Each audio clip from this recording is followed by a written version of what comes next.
Good morning, all of you. I hope all the students are enjoying the project management classes and the network techniques that have been used in the project management to solve the network issues and projects. The most important technique that is used in the project management is the first one is CPM. This is called critical path method. This is one of the techniques everyone uses in the project, and this exactly gives the total project duration time very easily through a critical path.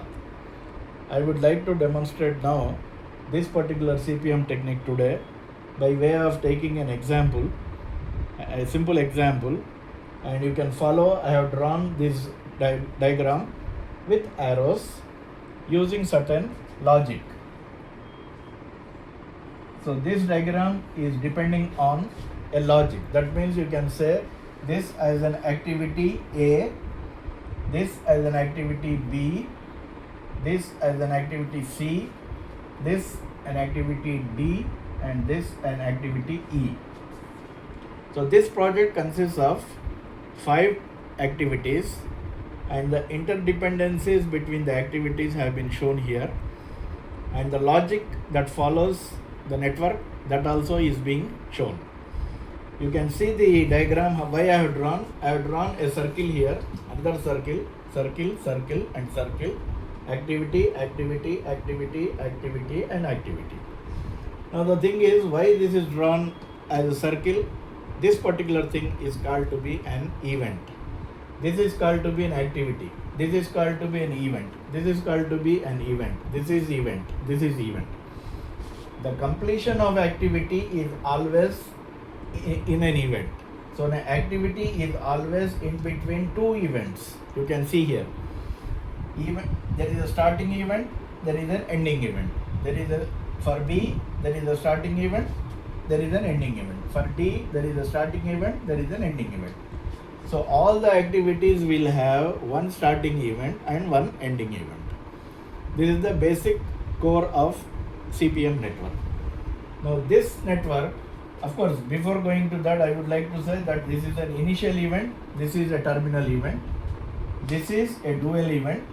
These two are called to be concurrent events. They are concurrent, why? Because they are occurring together at the same time, maybe. Or together they are having one starting event and one terminal event. So that is why these two events are called to be the concurrent events. Now why I have drawn this event into a circle? Because I want to divide each one into 3 parts. You also should do each event to be drawn in 3 parts.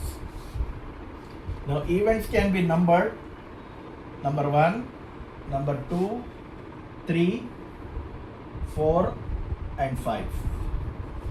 This is the numbering of the events, and this numbering depends on a scientist who has given this logic, and he is called to be Fulkerson. So this numbering of the event is called to be a Fulkerson formula or Fulkerson unit, or the procedure the way he has shown. And this one will be activity A. So this requires certain resources, so I am allocating it 5 days. 6, this may be 6, this may be 7, this may be 5, this may be 5. How I have given this? This is I have given some resources. Today I am giving this as a time, and this what it demonstrates is it states that A activity can be completed within 5 days, B activity can be completed in 6 days, C activity can be completed in 7 days, D activity in 5 days, E activity in 5 days. So these are the allocation of the timing which we have to do. I will explain later how the allocation can be done by an engineer.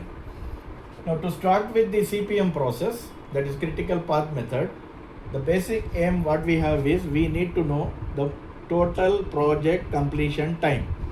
We call it as TPT. That is the most important thing which we require, and each of the project it requires, and each of the engineer they work out. So initially I will say that the project commences on 0 date. If you have any date, you can put the date also here. I mean, if the project is going to start on 5th of September, you can put as 5th. but I am assuming that the project is starting on 0 date. Now when this event 2 will occur, when you complete the A activity takes 5 days. So 0 plus 5, it will be completed or it will occur after 5 days. Is it clear? 0 plus 5, that will be 5. So event 2 will occur only after 5 days. That is completion of activity A. So event doesn't take any resource, but activity will take the resource. So once this A activity is complete, only then occurrence of 2 will occur. That is event number 2 will occur. Event in itself, by itself, doesn't take any resources. Now from here if you see in between these two, only one activity. So I have added 0 plus 5, 5. Now if you start from 2 to 3 and 2 to 4, there are 2 activities here. So let us take the first one because there is only one arrow. So this one, when the 3 will occur, when 5 plus 6, it will occur on 11th. That means after the starting of the project on the 11th day, the event 3 will occur. Now event 4 will occur because again there is one arrow in between these two, 5 plus 7 after 12 days. This is the easiest way of doing calculation. We are going in the forward direction now. We call it as a forward direction. When we take forward direction, we have to consider the maximum value in case if we have some parallel activities. Now that I will demonstrate here. Now 5 will occur when? That is a question mark now. Now there are 2 paths that are coming. It is coming through D, that is A, B, D and A, C, E. There are 2 paths that are coming up to event number 5. Because there are 2 paths, you have to compute the timing by 2 different paths. That will be when this can occur from this path, it can occur on 16th day. Write it like this. And if you go from this path, it will take 12 plus 5, 17. So which is the maximum value? 17. So we have to put here 17, not 16. Remove this. That's what I was telling. When you do the forward pass, you have to always consider the maximum value. Out of how many paths there may be. There can be 3 paths, 4 paths, 5 paths, we don't know. But from all the paths, we have to compute the timing for the terminal event, and whichever gives maximum, that value we have to put it in that. That means event 5 will occur only after 17 days of commencing the project. I hope it is clear. If it is not clear, you can put any questions to me later. Now, when we come, then in order to calculate the critical path and total project time, we have to use another backward pass. When we have to consider, where we have to consider minimum time. So when you are coming from back, that is from terminal event to initial event, you have to use minimum timing. In case if you have more than one path. Now for this you will get it. I will tell you where it is exactly. Now initially I will assume this as 17. The final completion time of the project, that is up to 5, it is 17. I assume like that. And I will put here 0. I will prove that the initial activity again it will commence only on 0. Even at the latest date also it commences on 0. So once we go to 17, if you assume 17 here, whatever value here comes, you put it here. Then this value, you check how many arrows are going back. There are 2 arrows, 1 and 2. So first arrow 17 minus 5, how much? 12. Only one timing, so I am taking only one timing. 17 minus 5, 12. Now we have reached the 3 and 4. Now we have to reach 2. If you have to reach 2, there are 2 paths that are coming in. 2 arrows coming inside 2. So from 1, it is 12 minus 6, 6. And from here 12 minus 5, 12 minus 7, 5. So in order to reach event 2, there are 2 paths that are coming. So you have to compute the timing from 2 paths. 12 minus 6, you get 6. 17 minus 7, you get 5. Which one you have to consider? You have to consider minimum, that is 5. Now you assume only there is one arrow here, so 5 minus 5, you get 0. So this is correct. So even in the exams, when you don't get 0 here, that means your whole problem and computations are wrong. No use of going forward. You have to stop here and check, because all the marks will be lost if you don't get 0 here again. From the forward pass and from the backward pass, these two values should be 0. Now, what is the path from which this 17 maximum time has occurred, or how we have reached from 1 to 5 is the path from 1 to 2, 2 to 4, 4 to 5. I hope it is clear. Why? Because difference between 2 is 0, difference between 2 is 0, difference between 2 is 1, difference between 2 is 0, difference between 2 is 0. All the events that are having 0 number here on the top, they are all called to be critical events. So you have to make them round, one more round. I hope everyone is following. This is also a critical event, round. This is also a critical event. This is also a critical event. Is this 3 critical event? No. Why? Because the difference between 12 and 11 is 1. So it is not 0. That means this event is not a critical event. Now, in between two critical events, the activity that is available is called to be critical activity. So make it 3 lines. This is called to be critical activity. Make it 3 lines. What is the critical path now? The longest path, that is going from event 1 to event 5. That is called to be the critical path. Now, this is not critical event, so this activity is not critical. This is not critical event, so in between these two, if you subtract, you will not get 11. So it is not a critical activity. So B and D are not critical. Now, what is the critical path? I write like this as CP. That is called critical path.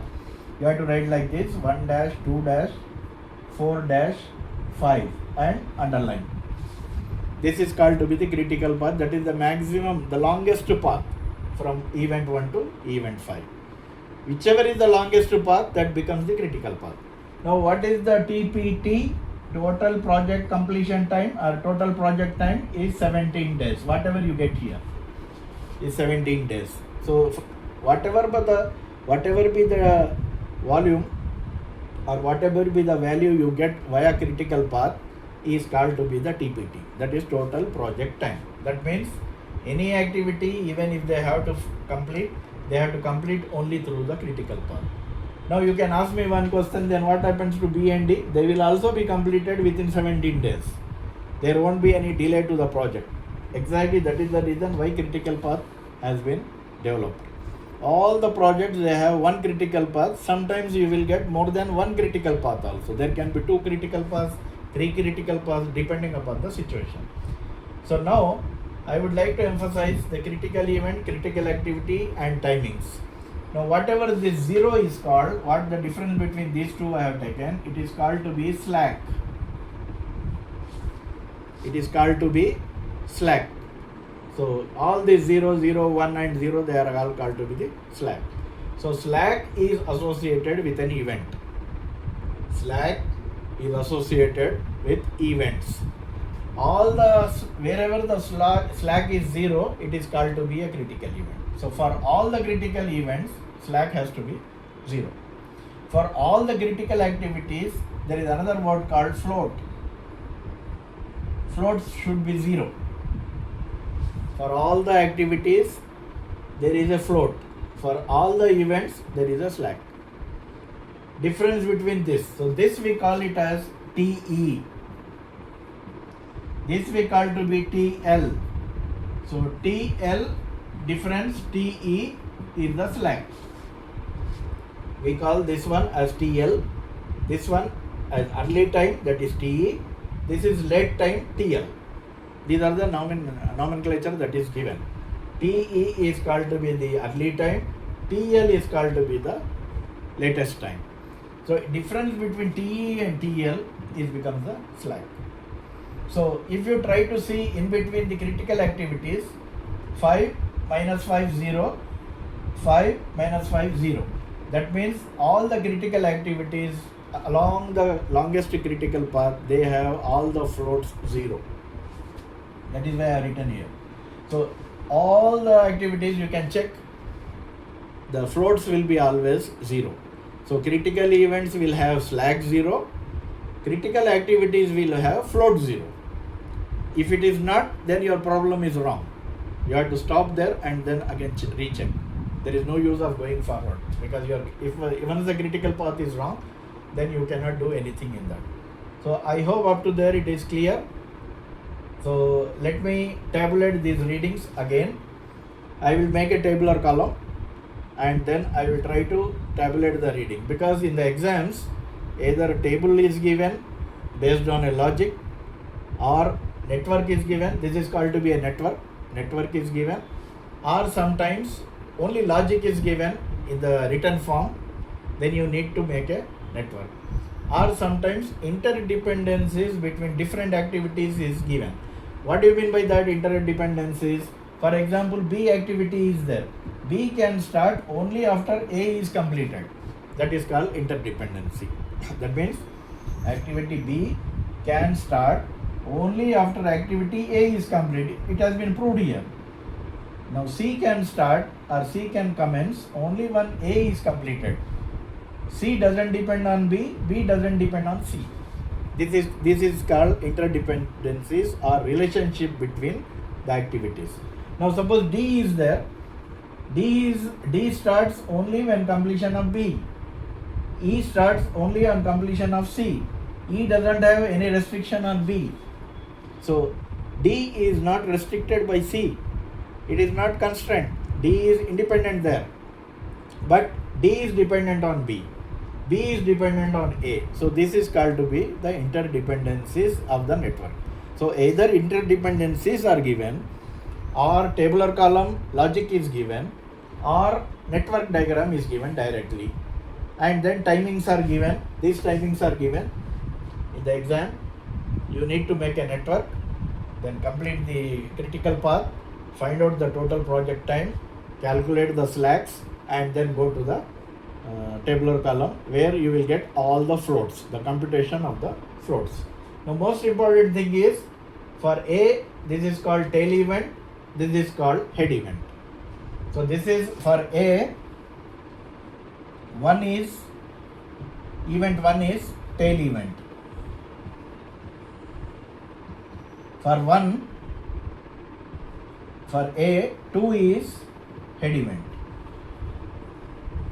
This we need to identify, because once we come to the tabular column, this information is required. Which is the tail event, which is the head event. Now suppose if you take B, 2 is the tail event, 3 is the head event. If you take D, 3 is the tail event, 5 is the head event. So like this, all the activities, suppose if you take A and B, we can also say that A and B are simultaneous activities or continuous activities. A and C are simultaneous activities. B and C are concurrent activities. D and E, they are parallel and concurrent activities. Now E depends on C, C depends on A. This is the logic. So all the different types of problems, how it can be given, I have explained to you. And interdependencies, and then tail events, head events, dual. This is also called to be a dual event. Why it is called to be a dual event? Because you have activity this side, you have activity that side. This is called to be an initial event. It is not called to be a dual event.